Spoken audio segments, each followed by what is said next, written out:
Back in the early days of the human race, we told stories. We told them by drawing them in the dirt and on animal hides and cave walls. And we told stories long before we had language. And when we got language, we continued to tell stories.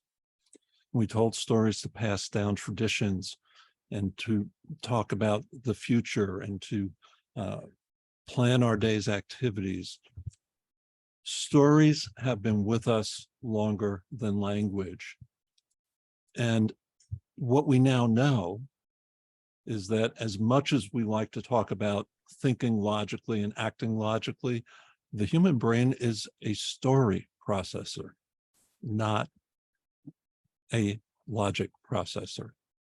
So this workshop is going to be about story. It's going to be about the little stories in our lives and the little stories in our clients' lives and the big stories and how we use stories, not just to change our clients' lives, but to change our own.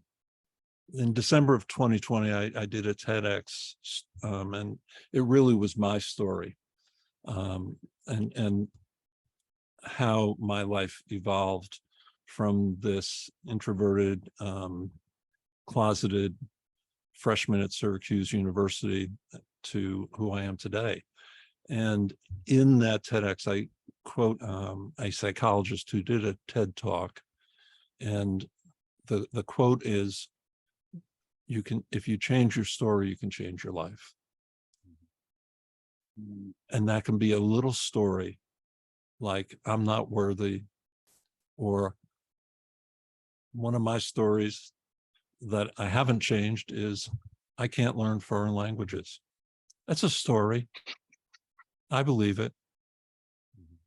If I change that story, I'm sure I could learn language. The one thing is about the power of story and how to change story, but we're actually going to look at that from a couple of different perspectives. So it's those little stories, those gremlins that we carry, that our clients carry. What is a process for actually changing that story, turning that gremlin into a guru? And then on the other end of that are those big stories.